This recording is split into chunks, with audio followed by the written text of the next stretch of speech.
Hey guys, my name is Ryan and welcome to HitScan. The new Agent Skye is coming out next week, and in preparation for it we wanted to sit down with one of the lead developers of Balance Now, Max or Orcane, to not only talk about the new agent but some of the balance changes that could potentially be coming with it. He actually goes into a good amount of detail on what to expect, which include buffs to Breach and maybe the other initiators, as well as nerfs to Killjoy and Cypher in the Sentinels category. Now, just to preface, in this video, he doesn't go into explicit detail on what these changes are going to be, what the patch notes are going to look like specifically, but he does tell us the areas that he wants to hit, and some of them are pretty obvious to work out how they're going to go about balancing it, but the rest are quite fun to speculate on what they could be. You can do that in the comments below, but also like and subscribe, watch this video all the way to the end. There's a lot of information in here, but it would be really cool to hit 350,000 subscribers before the end of the year. We're very close now, and we'd love your support there. But let's get started. I guess like with Skye's edition, there's plenty that we could talk about there, but there was no balance changes in the Icebox patch, which I thought was really interesting. So I guess before we really get into the meat of it, what is your opinion on balance at the moment? Yeah, I mean, I think generally speaking, the game is feeling pretty good. I mean, there's no like major outliers these days. I think there's some, at least from like an actual like a numbers side, I think there's some perception-based outliers. You know, I think that folks tend to think characters like Sage are really weak, which I assure you, she is still extremely strong. And that's one of those funny ones where I think, you know, I'm very engaged with the community, and everyone thinks that, you know, we gutted her, but I still feel like she's strong, and all the data still says that she is, in fact, very powerful. And then, you know, there's some other ones, like people think that Jett, there's like some Jett stuff. You know, I think that Jett's a really polarizing agent. I don't think we're going to do anything about her right yet, but it's definitely one that we're always like keenly on watch with a character like her. This like really high agency kind of like duelist character. I think that said, the big thing that we've been looking at is defender sidedness of the game. It's one of the trends that we've kind of observed over the course of the game. You know, when the game launched, the maps were pretty much 50-50 attacker versus defender sided. But as time has gone on, the maps have actually become more and more defender sided, especially at higher ranks. And that's something that we kind of expected a little bit as people learn to really play the game. You know, everyone's getting better at the game, and I think that defense tends to get better before offense gets better, if that makes sense, right? I think people learn how to be better defenders before they become better attackers. However, I think that to that end, there's actually a handful of things that we're looking at trying to tweak to make defense feel a little bit less oppressive, and probably mostly targeting some character changes in that regard. I won't go into any of the specific details, but you know, generally speaking, we're trying to make defending, I wouldn't say harder, but more nuanced, and create more opportunities for attackers to capitalize upon advantages. Is probably the best way to put it. You know, we want to make it so that attackers have really sharp windows to get in, and like when they do manage to, you know, get a pick, they're able to get more ground from it. Is probably a broad, vague way of kind of talking about what we're looking at doing. And I think a lot of this stuff, a lot of these changes that we're making are actually going to be in this upcoming patch. 111. That's right, yeah. Sounds about right. It's basically, we've been working on a handful of these changes for a couple months now, and it's probably like 6 weeks, 8 weeks, something like that. And a lot of these ideas are, you know, we wanted to get a bunch of balance changes in before the first strike qualifiers started. So kind of with the release of Skye, and I don't actually think Skye is going to be playable for the qualifiers. Don't quote me on that, but I don't think she is. Yeah, I'm not exactly sure on that rule, but generally speaking, we wanted to get in a like kind of this big passive balance changes before those games begin, because we don't, you know, one of the things that we really highly value on the team is, you know, kind of a stable competitive environment for our players that are competing at the highest of levels. We don't want to be constantly changing the game under their feet while they're in the middle of, you know, like trying to win a tournament, right? That's like a really, really bad feeling for those people. So we're trying to get in this big pass before that happens, and then, you know, kind of over the following weeks, probably have a little bit lighter touch on any sort of balance patches. You know, maybe we tweak a number here or there, especially with Skye launching. You know, there might be some tweaks we need to make to her, just as, you know, when the character launches, there's always stuff that we're going to be tweaking. But a lot of the changes going forward for the next couple of weeks would probably be a little bit lighter touch, just to kind of, we don't want to pull the rug out from all of our pro players as they're getting ready for this kind of like big first Riot tournament. I guess that begs the question then, what kind of stuff is in this patch, if you can go into detail at all, even if it's just this agent's getting a buff or a nerf? Yeah, we're looking more at, one of the things that we're trying to do more of is look at the game from like a role perspective and how different roles and types of utility are performing across the game instead of just specific agents. So for this upcoming patch, we're looking at initiators and sentinels primarily. More specifically, like Killjoy and Cypher are getting a couple tweaks, and Breach should be getting a couple tweaks, and along with that part is partially related to the fact that Skye is going to be launching, and they have some overlap in some of their utility profiles. But yeah, those are the primary agents that we're going to be targeting, kind of to the goals that I discussed earlier. Yeah, I don't want to spoil too much. I think a lot of people are certainly looking at the breach changes and expecting nerfs. So I know you say tweaks, and I know the idea of buffs and nerfs can be maybe not to how you would define certain changes, but how do you think the community would perceive? Are we basically looking at breach nerfs specifically, or this is a tweak to his kit that makes him a little bit worse, but it's kind of like Jett's right click nerf? It has an impact, but not too much that you expect his pick rate or win rate to plummet. What's that kind of like for both Breach, Cypher, and Killjoy? On the whole, my suspicion is that our initiators should feel stronger and our sentinels should feel slightly weaker. Breach is actually going to be getting like a really minor, like it is a buff. I'm going to put it out there, and I know that there's definitely some community sentiment around Breach feeling really strong right now. Internally, the data does not even remotely back up that sentiment, and we're trying to toe a really fine line between understanding why people feel that way and like what we see in terms of results. Both pick rate and win rate are still like quite low for Mr. Breach, and so we're trying to, I think one of our big theories is that a lot of our agents that have a higher requirement of teamwork actually end up not performing super well, because it's just a lot harder to do, especially in like in a pug environment. Like teamwork is one of the hardest things to do in any kind of game, and doing that with people, especially in solo queue, is like extra hard. And so characters like Breach and Viper is another one. These characters have a really high teamwork requirement, and they tend to not perform quite as well. I think even looking at the pro scene, we definitely are seeing more Breach than we did when the game first came out, where we saw 0 Breach.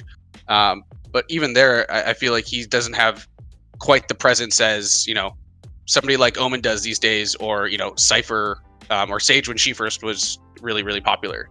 So he's getting a small buff, but again, I think this probably flies. I know that this flies in the face of a lot of the sentiment that folks have. One of the additional theories that we've talked about a lot internally is that even if Breach, like basically we have this data that says Breach is winning less than almost any agent and is picked less than almost any other agent. So we look at that and we're like, man, that's so weird. Everybody in the community is like, man, Breach is so strong, he's so overpowered, like he's flashing you for a gajillion milliseconds and you're just blind the whole game. I think what ends up happening in a lot of these scenarios is that Breach, everybody feels the presence of Breach in a game. He is like very hard to miss, right? Like he does blind a lot of people for a long period of time. He hits you with fishers, he hits you with ultimates.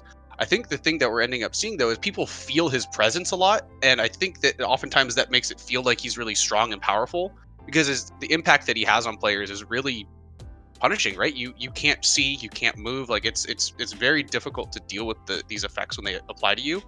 I think the difficult part of this is that he is not able to often capitalize upon these effects that he puts on people, and neither are his teammates right now. So I think that those two things end up creating this feeling of, boy, Breach is debuffing me all the time, but then I don't actually necessarily get killed that often after I've been debuffed by him.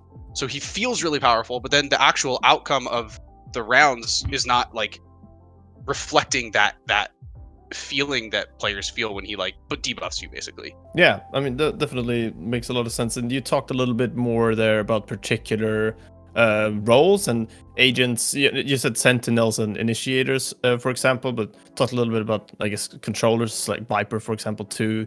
Generally, the more teamwork heavy agents and all that stuff.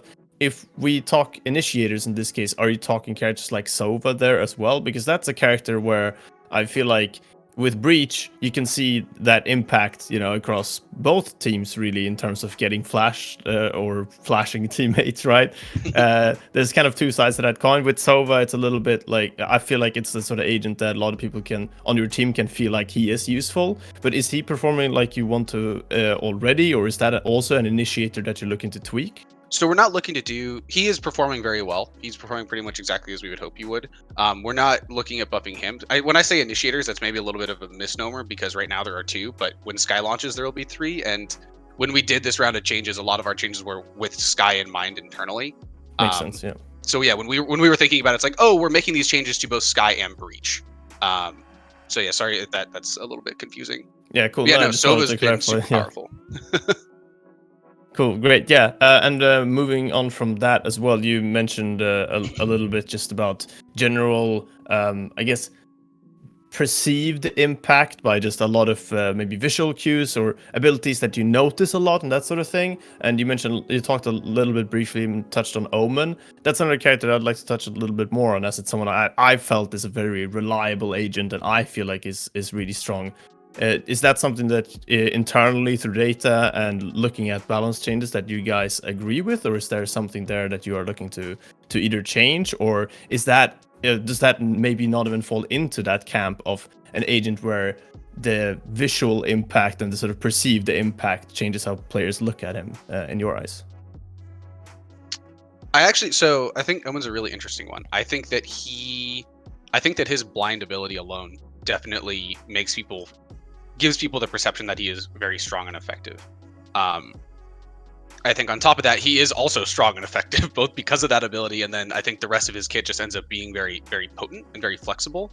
I think he also feels like a bit more of a self-sufficient controller, so he's the type of character that you can really reliably pick in solo queue, where it's like, I can put smokes for my team, but I also have a lot of individual agency to blind people and try to follow up with it, or I can teleport across angles or ult to the opposite site and like do a lot of sneaky plays on my own. Whereas I think a lot of our other controllers tend to be a bit more team focused, like buffing their teammates, really opening up a site for other people, putting really long duration smokes down.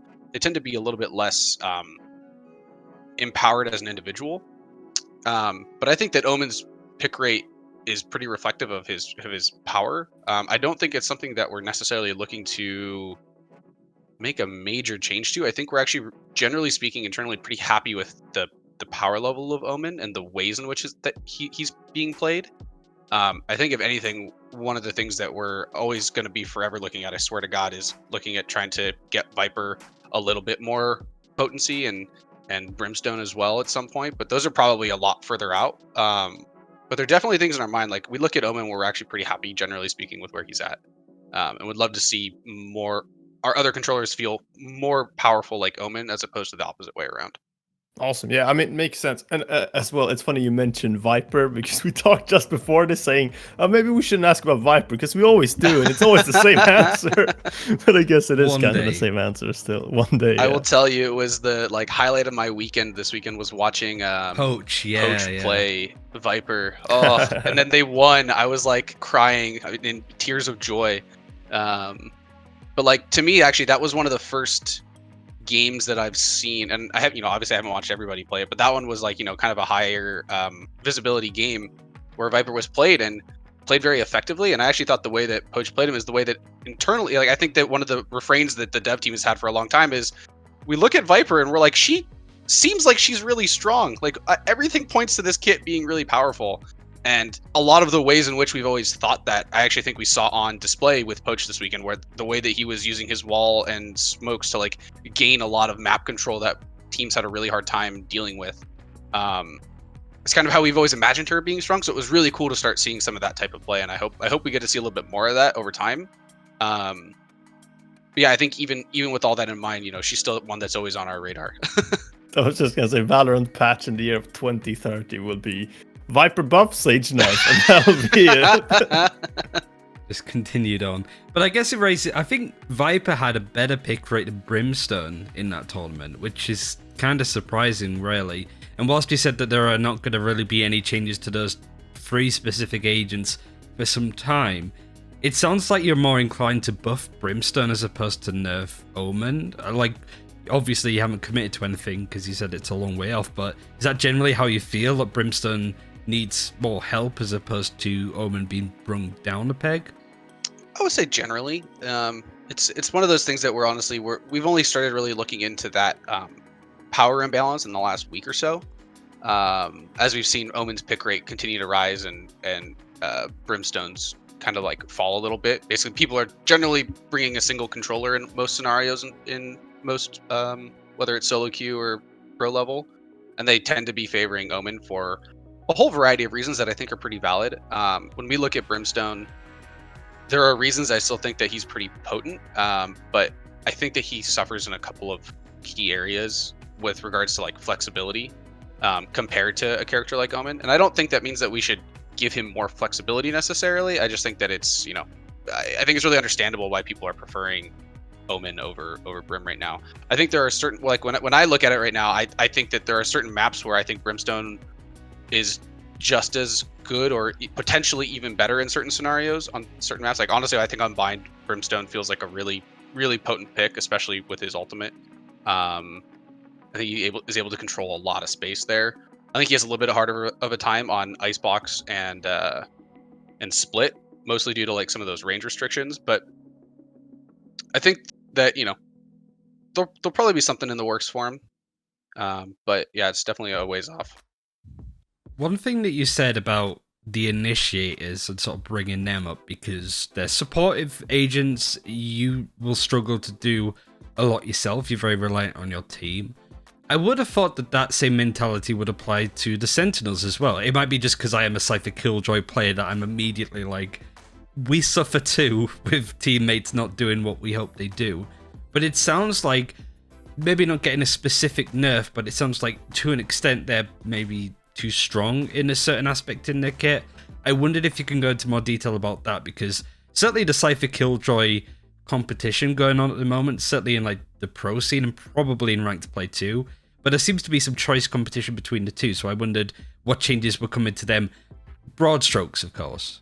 Yeah, I think there's 2 like kind of general buckets with the Sentinel changes that we have planned. One is about making the decision between Cypher and Killjoy a little bit more clear and make it more obvious why you'd want to choose one over the other. I can't go into too much details there, but like they're basically, Killjoy has always been, in our minds, this character who's supposed to be very, very potent at locking down like a single site, whereas Cypher is kind of a little bit more about creating this, information network across the map. And so we're really trying to drill into those identities on both of these characters. So I think you'll see that in some of the upcoming changes. I think one of the other changes that's more like that's less of a nerf and more of just like a bit of a change in terms of how these characters end up feeling within the whole like roster. The other component is probably a little bit more in the nerf category, which is that a lot of both of those characters tend to have a very extremely high uptime on a lot of their utility. They create this kind of like global pressure and presence at all points throughout a match, as long as they're in the match. And so that's an area that we're going to be looking at trying to impact. It's, very few characters are able to, once they use their ability, it has an impact for the rest of the round. That's and like without any restrictions. So that's one of the areas that like we're trying to see if there are ways to encourage more clever use of abilities from Sentinels. I think a lot of times they kind of just default to like super high value plays.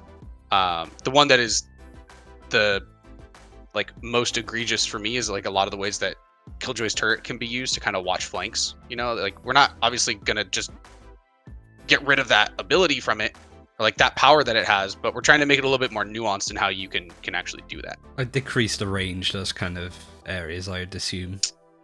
So it brought, yeah, but I won't say exactly what it is, but it's like there are a bunch of, we're adding some like restrictions with how those things behave. It's interesting to hear what you're doing as well with the whole looking at the game in the way of like characters who initiate or attack well, and defenders who are strong, and looking at it from attacking side and defending side, and giving the attackers opportunities whilst strengthening the defenders that sort of need it, or sorry, the other way around. Yeah, giving attackers the opportunities and strengthening them so they can pair up against all these strong defenders, so that the maps aren't as defender-sided, because that's not something I've really seen anyone have a conversation about on like Reddit, Twitter, or even YouTube that much about at all, talking about sort of attacker versus defender side. Last time I saw that discussion was probably when people were talking about split in beta. That was last time I saw that a lot. So yeah, interesting. It's funny too, because like when that conversation was happening compared to now, like attackers have gotten weaker and weaker over time, as opposed to, I think, the perceptions being a lot more heavy-handed at the at launch. For sure, that makes a lot of sense.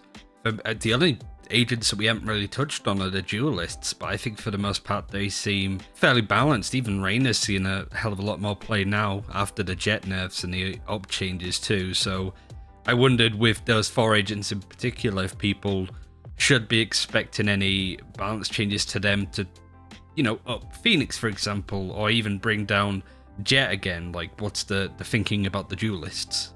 Yeah, we're not really looking at doing anything in the near term.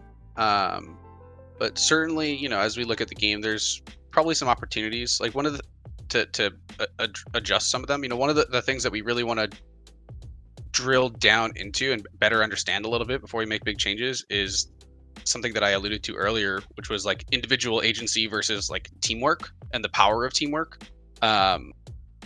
Duelists are, always going to be these really high agency solo characters. That's kind of always, that was their design, right? Like they're supposed to be the person that goes in and duels somebody, and they have like an advantage either in that fight or immediately following that fight. They create opportunities for themselves, but they're really sharp, specific opportunities. I would say that probably our general sense internally is that they probably are a little bit more effective there than we would like, relative to the way initiators behave right now. Because like I think in when we think about this game, a lot of the strongest advantages that you can create with debuffs and things like that really only feel reasonable and fair when they're happening from like a teammate. The stuff that Phoenix and Reyna can do are really, really sharp, specific moments of opportunity that they create, where they're people are blinded for like a second, and if they don't capitalize on it and get a frag, then it goes back to kind of like an even gunfight. Because at the end of the day, we want people to be engaging in gunfights and having that determine the outcomes of matches. Debuffs tend to be a lot more tolerable and acceptable when they feel like it was like a coordinated teamwork play to make that thing happen. And so that's kind of one of the areas that we're trying to push. And I think these initiator changes are kind of done with duelists in mind. Like we're changing some of their debuff properties in response to, I think, some of the potency that we've seen in duelists. Because like I think right now a lot of like their power is like on par with the way that duelists behave in terms of how much they can break onto a site.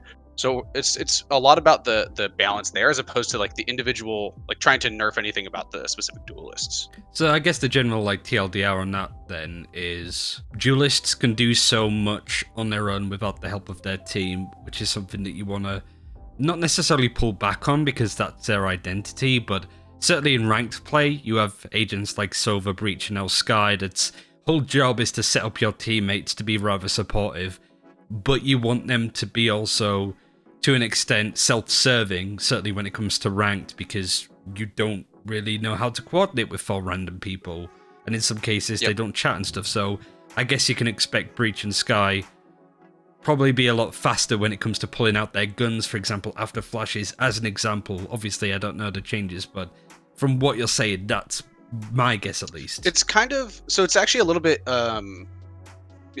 I think you're pretty close. I think that the like re-equip times are actually something that we think of as being very duelist centric, whereas the initiators are able to have longer debuff durations or something like that, right? Like when Breach hits you with a concuss, it's for like over 2 seconds or 2.5 seconds. I forget the exact timing, but it's like a pretty long time.